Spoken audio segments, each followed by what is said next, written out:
এরপরে প্রশ্ন হলো, অজু করার নিয়ম এক একজন এক এক রকম বলে, আমাদের তো অজু না হলে সালাতও হবে না, সুতরাং অজু করার সঠিক নিয়ম জানতে চাই। অজু করার নিয়ম আবার এক একজন এক এক কথা বলে, এটা আমি প্রথম শুনলাম। নামাজের মাসআলা নিয়ে অনেক মত পার্থক্য আছে, অনেক গন্ডগোল ঝামেলা আছে। অজু নিয়ে ঝামেলা আছে আমি তো জানি না, প্রায় সবই এক। তারপরে তিনি জানতে চেয়েছেন অজুর সুন্নাত তরিকা হলো, আপনি প্রথম 2 হাতের কবজি পর্যন্ত ধোবেন, 2 হাতের কবজি পর্যন্ত 3 বার ধোবেন। এরপরে পানি নিয়ে 3 বার কুলি করবেন। কয়বার কুলি করবেন? 3 বার। কুলিটা করার সময় ভালো করে মুখের ভিতরে পানিটাকে নাড়া দিয়ে সম্ভব একটু গড়গড়া করবেন। গড়গড়া করতে না পারলে অন্তত ভালো করে নাড়া দিবেন 3 বার। 3 বার নাকে পানি দিবেন। নাকে পানি দেওয়ার ক্ষেত্রে ইস্তেনসার সুন্নাত, ইস্তেনশাক এবং ইস্তেনসার এগুলো হলো সুন্নাত।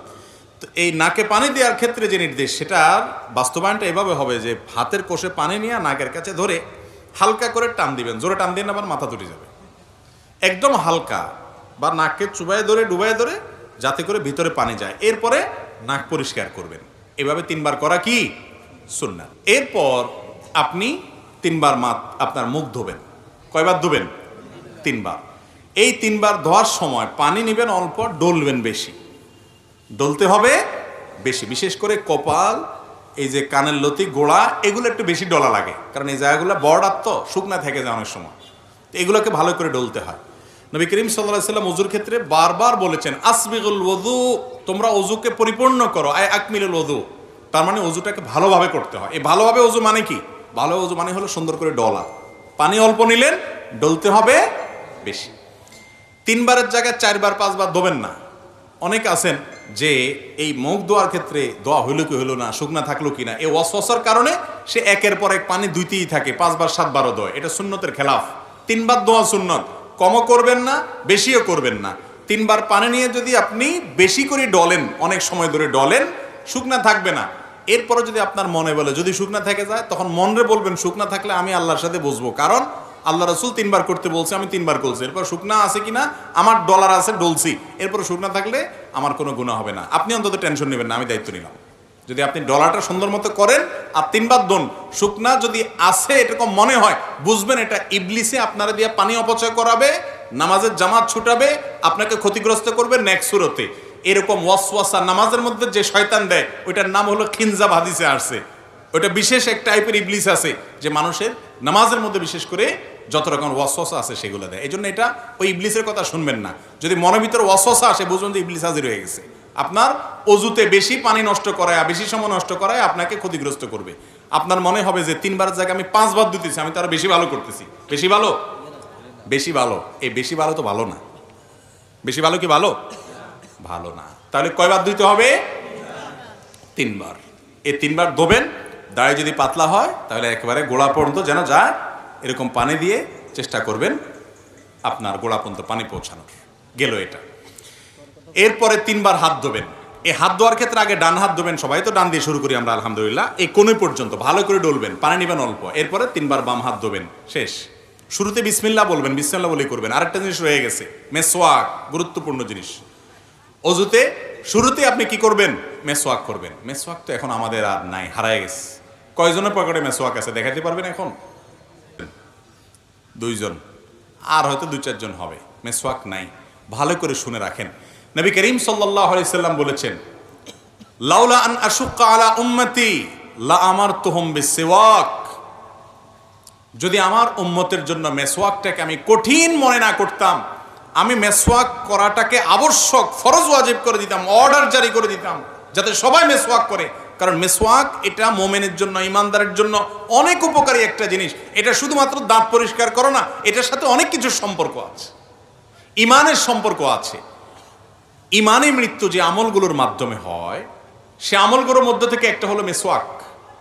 মেসওয়াক বেশি বেশি করার মাধ্যমে মৃত্যুর সময় ইমান নিয়ে যাওয়ার তৌফিক নসিব হয়। প্রিয় নবী সাল্লাল্লাহু আলাইহি সাল্লামের জীবনের শেষ আমল কোনটা জানেন? একবারে শেষ আমল, যার পর আর কিছু করতে পারেন নাই, নিঃশ্বাস বন্ধ হয়ে আল্লাহর কাছে চলে গেছেন, রফিকে আলার সাথে সাক্ষাৎ করতে গেছেন। সেই শেষ আমলটা ছিল মেসওয়াক। নবী করিম সাল্লাল্লাহু আলাইহি সাল্লাম আয়েশা রাদিয়াল্লাহু তাআলা আনহার কোলে মাথা রেখে তিনি যখন অসুস্থ, মৃত্যুসজ্জায় শায়িত, মারা যাওয়ার ঠিক আগ মুহূর্তে, ওয়াফাতের ঠিক আগ মুহূর্তে তার মেসওয়াকটা দিয়েছেন আয়েশা রাদিয়াল্লাহু তাআলা আনহাকে। এটাকে চাবায়া যে নরম করবেন এই শক্তিটা তার শরীরে ছিল না, এতটা দুর্বল হয়ে গেছেন। তখন আয়েশা রাদিয়াল্লাহু তাআলা আনহা নিজে চাবায়া সেটাকে নরম করে নবী সাল্লাল্লাহু আলাইহি ওয়াসাল্লামের হাতে তুলে দিয়েছেন। তিনি সে মেসওয়াক করেছেন, এই মেসওয়াক করতে করতেই এরপর দুনিয়া থেকে চলে গেছেন। কত গুরুত্বপূর্ণ আমল হলে নবী সাল্লাল্লাহু আলাইহি ওয়াসাল্লাম জীবনের শেষ আমল এটা হয়। আর ইবলিস এখন আমাদের থেকে এই আমলটাকে এমনভাবে বিদায় করেছে, হাজার হাজার মানুষের মধ্যে দু চারজনও মেসওয়াক তারা করে না, ওযু করে নামাজ পড়ে কিন্তু মেসওয়াক করে না। ভাইরা আমার, আমাদের দাঁতের যে নার্ভগুলো আছে এগুলোর সাথে ব্রেইনের একটা সম্পর্ক আছে। মেসওয়াক এটা করার মাধ্যমে আল্লাহ রাব্বুল আলামিন বান্দার ব্রেইনে ঈমানকে তরতাজা রাখেন, এবং এটা নিয়ে বেশ কয়েকটা গবেষণা আছে, দারুণ দারুণ কিছু গবেষণা আছে। এই গবেষণাগুলো আমি যাদের প্রতি খুব আস্থা রাখি, এরকম কিছু ভাইয়েরা আমাকে পড়ে তার নির্যাসটা জানিয়েছেন। আমি তাদের উপরে ভরসা, তাদের উপর আস্থা রেখে আমি সেই আর্টিকেলগুলো সম্পর্কে টুকটাক আরও জানার চেষ্টা করেছি। করার পরে আমার কাছেও পরিষ্কার হয়েছে তাই যে মেসওয়াকের সাথে মানুষের ঈমানে মৃত্যু নসিব হওয়ার একটা সম্পর্ক অনেক সুনিবিড় আছে। আমরা ব্রাশ করেন আপনি ব্রাশ, আমরা আজকাল আঠালো খাবার খাই, চকলেট খাই, এমন কিছু খাই যেগুলো 1400 বছর আগে মানুষরা খেতেন না, সেই হিসাবে আমরা ব্রাশ করি, পেস্ট ব্যবহার করেন, কিন্তু মেসওয়াকটা ছাড়বেন না। মেসওয়াকটা এটা শুধুমাত্র দাঁত পরিষ্কার করা না, এটা দাঁত পরিষ্কার করা ছাড়াও এর স্পিরিচুয়াল অনেক পাওয়ার, এর আধ্যাত্মিক অনেক পাওয়ার, স্পিরিচুয়াল অনেক পাওয়ার আছে যেটা আমরা বুঝি না। কিরকম হলে মেসওয়াকের কথা এভাবে বলেছেন? কেন অজুতে তো কুলি করাও সুন্নাত। নবীজি তো বলেন নাই যে আমি যদি আমার উম্মতের জন্য কুলি করাটাকে কঠিন মনে না করতাম ফরজ করে দিতাম, তা তো বলেন নাই।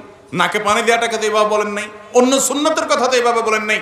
এই মেসওয়াকের কথা এত গুরুত্ব দিয়ে বলেছেন। আরো মজার বিষয়, মেসওয়াক শুধু ওযুর সময় না, নামাজের সময় রাসূল আকরাম সাল্লাল্লাহু আলাইহি ওয়াসাল্লাম ইবনে হাদিস থেকে নামাজের সময় মেসওয়াকের কথা বলা আছে। এই জন্য সৌদি আরবে গেলে, আপনার মক্কা মদিনায় গেলে দেখবেন আরাবিয়ানদেরকে তাদের পকেটে মেসওয়াক থাকে, ম্যাক্সিমাম আরাবিয়ানদেরকেই। নামাজে দাঁড়াইছে, তারা বাইর করে একামত দিচ্ছে, তারা দাঁতের উপরে মেসওয়াকটা দিয়ে ঘষে আবার সেটাকে রেখে দিচ্ছে পকেটে। খুব সিম্পল। কিন্তু ওই যে নামাজের সময় মেসওয়াক করতেছে, এটা শুধুমাত্র দাঁত পরিষ্কার করা না, দাঁত পরিষ্কার চাইলে অনেক বেশি কিছু, নামাজে মনোযোগ আসার জন্য এটার উপকারিতা আছে। এর পাশাপাশি এই মেসওয়াকের আমলটা, এটা আপনি যখন শুতে যাবেন, আপনি যখন কারোর সাথে সাক্ষাৎ করতে যাবেন, বিভিন্ন জায়গায় মেসওয়াকের আমলটা করতে বলা হয়েছে। এই যে মেসওয়াকের আমলটা, এটা আজ হারিয়ে গেছে আমাদের থেকে। ওযুর সময় মেসওয়াক করাটা বিশেষভাবে সুন্নত। করবো তো ইনশাআল্লাহ। গাছের ডাল রেখে দিবেন, একটু ঘষবেন এবং কিছুদিন পর পর পাল্টাবেন। জান্নাত চাইবেন আর একটু কষ্ট করতে পারবেন না? এই মেসওয়াকের উপকারিতা অনেক অনেক গুণ বেশি। এটা আল্লাহ তাআলা আমাদেরকে বোঝার তৌফিক দান করুন। তো যেটা বলতেছিলাম ওযুর নিয়ম সম্পর্কে, যে ওযুর নিয়ম এটা যখন আমরা বলতে গেছি, মেসওয়াকের কথাটা দেখেন শয়তানও আমার ভুলে দিছি, অথচ এটাকে আমি খুব গুরুত্বের সাথে করি। আমার ব্যক্তিগতভাবে আমার বাসায় মেসওয়াক বান্ডিল সহকারে আমি রাখি, বান্ডিল সহকারে, যাতে করে সব বাচ্চারা মেসওয়াক করার অভ্যাস গড়ে ওঠে, এবং এমনভাবে রাখা হয় যাতে অনেকগুলো মেসওয়াক থাকে, কখনো টান যেন না পড়ে। তো যাই হোক, সেটা শয়তান আমাকে ভুলে দিছে। তাহলে ওযুতে ওই মেসওয়াকটা বিশেষভাবে খেয়াল করবেন, বিসমিল্লাহ বলে করবেন। শুরুতে দুইটা মিস্টেক ছিল, বলে দিলাম। এবার আসি, 2 হাত ধোয়া শেষ, মাথা মাসে করবেন। ভিজা হাতরে এইভাবে পুরো হাত ভিজানোর পর এই হাতকে আপনি মাথায় দিয়ে এভাবে টান দিবেন, টান দিয়ে একেবারে পেছন পর্যন্ত নেবেন। সেখানে মাথার হাতের এইটুক ব্যবহার করবেন, এটাকে টান দিবেন, তাহলে এইটুক অব্যবহৃত থেকে যাবে। এভাবে যখন টান দিবেন গোড়ার অংশ থেকে যাবে। এবার আসার সময় এইরকম করে টান দিবেন, তাহলে যাওয়ার সময় অর্ধেক হাতে আর আসার সময় বাকি অর্ধেক হাতে টান দিবেন, তাতে পুরো মাথা কি হয়ে যাবে? মাসা হয়ে যাবে। এই মাথা পুরাটা মাসে করাটাই হলো সুন্নাহ। পুরো মাথা মাসে করলেন, এরপরে ভিজা আঙ্গুল দিয়ে কি করবেন? কান মাসা করবেন। কান মাসা শেষ, গর্দান মাসা করবেন কিনা, এই তো এবার একটা ভেজাল এবং কামড়া কামড়ির জায়গায় চলে আসি আমরা, তাই না? এই একটা জায়গাতে ঝামেলা একটু এবং মতপার্থক্য আছে। গর্দান মাসে করা সম্পর্কে বেশ কয়েকটা বর্ণনা পাওয়া যায়, কিন্তু সে বর্ণনাগুলোর অবস্থা পর্যালোচনা করলে নিরপেক্ষভাবে আমার কাছে ক্ষুদ্র দৃষ্টিতে ওলামায়ে কেরামের তাহকিকগুলো দেখার পর আমার কাছে যেটা মনে হয়েছে সেটা হলো যে গর্দান মাসে করাটা আসলে হাদিস দ্বারা, সুন্নাহ দ্বারা সাব্যস্ত নয়। এটা সাব্যস্ত হওয়ার মতো, এটাকে সুন্নাত বলার মতো, মুস্তাহাব বলার মতো এই পর্যায়ের হাদিসগুলো না।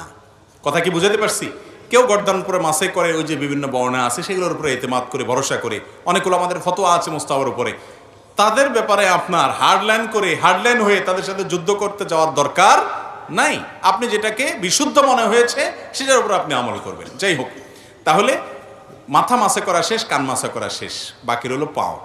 দোনো পাও ধোবেন। পাও ধোয়ার ক্ষেত্রে নবী সাল্লাল্লাহু আলাইহি ওয়াসাল্লাম একটা বিশেষ গুরুত্ব আরোপ আছে। তিনি বলেছেন, ওয়াইলুল লিল আকাবি মিনান নার, পায়ের গিরা, গোড়ালি, এগুলাকে জাহান্নামের আগুন থেকে তোমরা বাঁচাবা, কারণ এগুলো শুকনা থাকে। বিশেষ করে এই যে শীতের মৌসুম চলতেছে, এখন তো আমরা 4G গতির অজু করি। শীতের সময় 4G গতির অজু চলে না? মসজিদের অজুখানাগুলোতে দেখবেন গরমের সময় সিরিয়াল পড়ে যায়। যে অজু করতে একবার চান্স পায় সে আর উঠতে চায় না, বিশেষ করে জোহরের অজু। যত পানি ঢালে তত শান্তি। আর শীতের সময় দেখবেন যে অজুখানাতে, মাগরিবের সাথে তো অজুখানাতে কোনো মানুষই পাওয়া যায়, সবাই আসরটা দিয়া রেডিমেড একদম এসা পর্যন্ত কমপ্লিট করে, ঠিক না? ঠিক। এই যে শীতের সময় অজু আমরা তাড়াহুড়া করে করি, শুকনা থেকে যায়, ত্বক শুকায় থাকে। শীতে আপনি ত্বকের যত্ন নেন, অজুরও যত্ন নিতে হবে। এই জন্য বিশেষভাবে পাও ডোলে ডোলে ভালো করে গিরা গোড়া এগুলো ধুইতে হবে এবং চিপা চাপাগুলোতে আঙ্গুলের খেলাল করতে হবে। এভাবে যদি আপনি 3 বার ডান পাও 3 বার বাম পাও ধোন, আপনার অজু কমপ্লিট। এরপরে কালিমায়ে শাহাদা পাঠ করেন। আল্লাহ রাব্বুল আলামিন ইনশাআল্লাহ বিইذনিল্লাহ এই অজুর মাধ্যমে আপনার জান্নাতে যাওয়াকে সহজ করবে।